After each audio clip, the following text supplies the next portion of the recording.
வணக்கம் அனுகிரகம் தமிழ் சேனல் நேர்களே, நான் உங்கள் அன்பான சயின்டிபிக் வேதிக் அஸ்ட்ராலஜர் அஸ்ட்ரோ பேசுகிறேன்.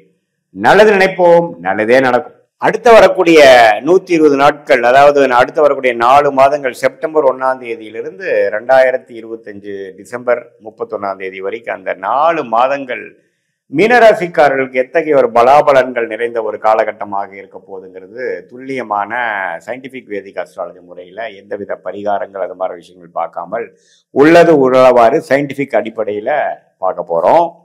இப்போ பாருங்க,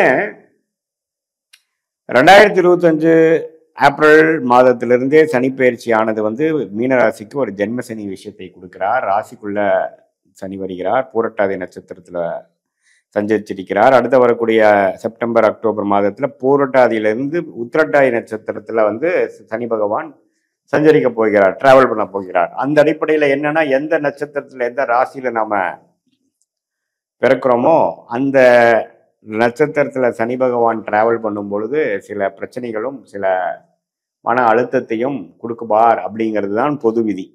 ஸோ அந்த அடிப்படையில் மீனராசிக்காரர்கள் ரொம்ப கேர்ஃபுல்லாக இருக்கணும். குறிப்பாக பார்த்தீங்கன்னா புரட்டாதி நட்சத்திரக்காரங்களை பாதிச்சிருந்தாங்க. செப்டம்பருக்கு மேலே பார்த்தீங்கன்னா அக்டோபர் மேலே உத்திரட்டாதி நட்சத்திரக்காரங்களாக கொஞ்சம் கேர்ஃபுல்லாக இருக்கணும். சனி பகவான் அங்கே தான் ட்ராவல் பண்ணுறாரு. இருந்தாலும் குருவின் பார்வை 10ஆம் இடத்துல இருக்கிறதுனால தொழிலில் கொஞ்சம் மேன்மை இருக்கும், வேலையில் ஒரு மேன்மை இருக்கும், அப்படி ஒன்றும் பிரச்சனைகள் வராது. பட் இருந்தாலும் ஓரளவுக்கு கேர்ஃபுல்லாக இருக்கணும். நம்மளுடைய விஷயங்கள், நம்மளுடைய உறவுகள் விஷயங்கள், வேலை விஷயங்கள், வாழ்வாதார விஷயங்கள், உடல்நல விஷயங்கள் எல்லாம் கொஞ்சம் கேர்ஃபுல்லாக இருக்கக்கூடிய அமைப்புகள் தேவைப்படுகிறது. ராகு 12ஆம் இடத்துலேருந்து குரு பார்வை பெறுவதனால விரயங்களுக்கு பிரச்சனை இல்லை. கொஞ்சம் டிராவலிங்கா அப்படி இப்படின்னு அலைச்சல்கள் செலவுகள் கொஞ்சம் கொடுக்கும். கேது 6ஆம் இடத்துல இருக்கிறார்.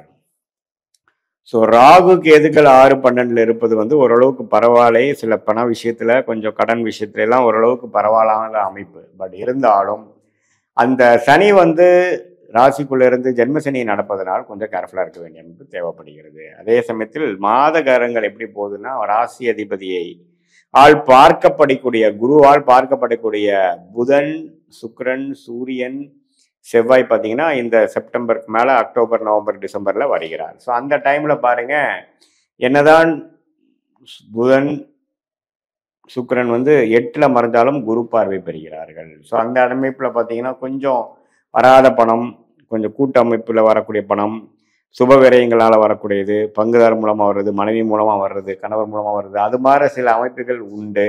பட் இருந்தாலும் அந்த அமைப்பு 8ஆம் இடத்துல தான் நடக்குதே ஒழிய 7ஆம் இடம் 9ஆம் இடத்துல நடக்கல. ஸோ அதனால கொஞ்சம் கேர்ஃபுல்லாக இருக்கக்கூடிய அமைப்புகள் தேவைப்படுகிறது.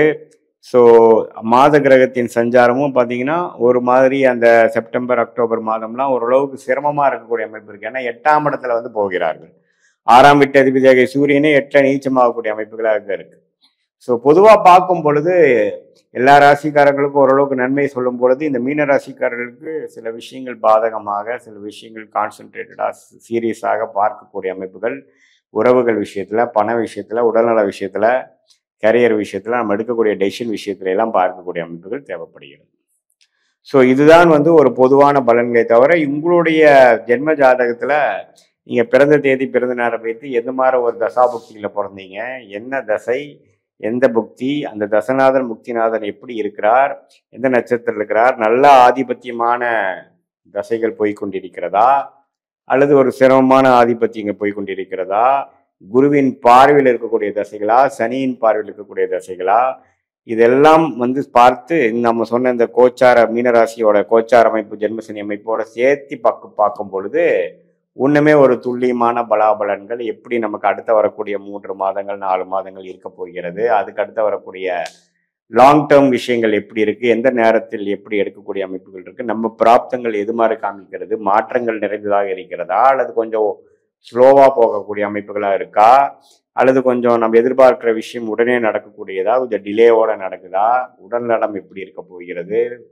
நம்மளுடைய நிதி நிலைமை, வேலை மாற்றம், வேலை உயர்வு, தொழில், அது மாதிரி விஷயங்கள்லாம் நம்ம எப்படி காட்டுது நம்ம ஜாதகத்துல அப்படிங்கிறத இந்த பொது பலனையும் இந்த துல்லியமான உங்கள் ஜாதக பலனையும் மிக்ஸ் பண்ணி பார்க்கும் பொழுது அடுத்த வரக்கூடிய ஷார்ட் டேர்ம், லாங் டேர்ம்ல எது மாதிரி முடிவுகள் எடுக்கலாம், எது நமக்கு சாதகமாக முடியும், எது மாதிரி விஷயங்கள் நமக்கு பாதகமாக முடியுங்கிறது சயின்டிபிக் வேதிக் அஸ்ட்ராலஜி முறையில் எதையும் மிகைப்படுத்தாமல் உள்ளது உள்ளவாறு பார்த்து அதுக்கு தகுந்த மாதிரி வாழ்க்கையில வரக்கூடிய திட்டங்களை நம்ம தீட்டி அதுக்கு தகுந்த மாதிரி நடவடிக்கைகளை நம்ம பிளான் பண்ணி நம்ம வாழ்க்கையை அமைச்சுக்குவேனால் தேவையற்ற செலவுகள், தேவையற்ற சமய விரயங்களை தவிர்த்து தேவையற்ற எதிர்நீச்சலான செயல்கள் பெற்று எளிதில் நமக்கு என்ன கர்மாவோ அதுக்கு தகுந்த மாதிரி ஒரு அமைப்பை நாம் எளிதில் செய்யும் பொழுது வாழ்க்கையில் ஒரு கிளாரிட்டியோட பிரச்சனை இல்லாமல் எளிதில் நமக்கு செய்யக்கூடிய கோல்ஸ், அது எந்த ஒரு வேலை வாய்ப்பு கோலாக இருந்தாலும் சரி, வேலை மாறுறதா இருந்தாலும் சரி, அதே சமயத்தில் வெளிநாடு போகக்கூடிய விஷயங்கள், டிராவலிங் விஷயங்கள், உடல்நல விஷயங்கள்,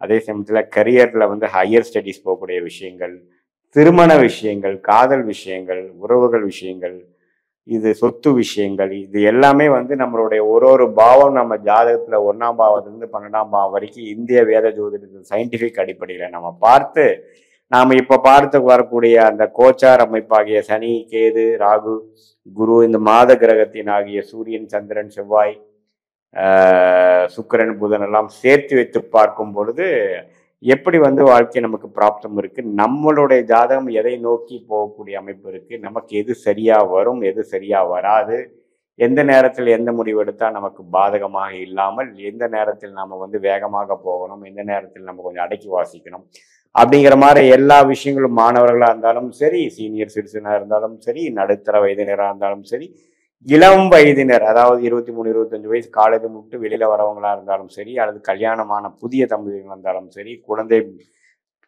பிறப்பை எதிர்பார்க்கிறவங்களா இருந்தாலும் எந்த மாதிரி ஒரு அமைப்பு நமக்கு இருக்கிறது தந்து அந்த தகுந்த மாதிரி ஒரு வாழ்க்கையை நம்ம அமைத்துக் கொள்வேயானால் தேவையற்ற பண விரயங்கள், தேவையற்ற வந்து சமய விரயங்களை தவிர்த்து நம்மளுடைய கோச்சார் அமைப்பு சனி, ராகு, கேது, குரு எப்படி காட்டுறாங்க அதே மாதிரி நம்மளுடைய ஜென்ம ஜாதகத்துல இருக்கக்கூடிய தசாபுக்திகள் எது மாதிரி வருது, இப்போ கோச்சாரம் நமக்கு சப்போர்ட் பண்ணுதா, சீக்கிரமா நடக்கிற மாதிரி சப்போர்ட் பண்ணுதா, அல்லது டிலேவா வர மாதிரி இருக்கா, எந்த நேரத்தில் எது செய்வது நல்லது எப்படிங்கிறது நம்மளுடைய பிராப்தங்கள் வந்து வரக்கூடிய மாதத்தில் வரக்கூடிய ஆண்டுகளில் எப்படி இருக்குங்கிறதை தெரிந்து அதுக்கு தகுந்த மாதிரி முடிவுகளை எடுத்து நம்ம காய் நகர்த்தும் போது தேவையற்ற, அதாவது நம்ம தேவையில்லாத ஒரு வேலையில செய்யறது, நேரங்கட்ட நேரத்துல நம்ம மாறுறது, அப்புறம் மாறிட்டு முழிக்கிறது, அல்லது பார்த்தீங்கன்னா ஒரு சுபமே ஒரு விரயமே பண்ணுறோம் அப்படின்னா இந்த நேரத்தில் பண்ணுறது நல்லதா, எப்போ இருந்தால் நமக்கு பிராப்தங்கள் இருக்குது, நம்மளுடைய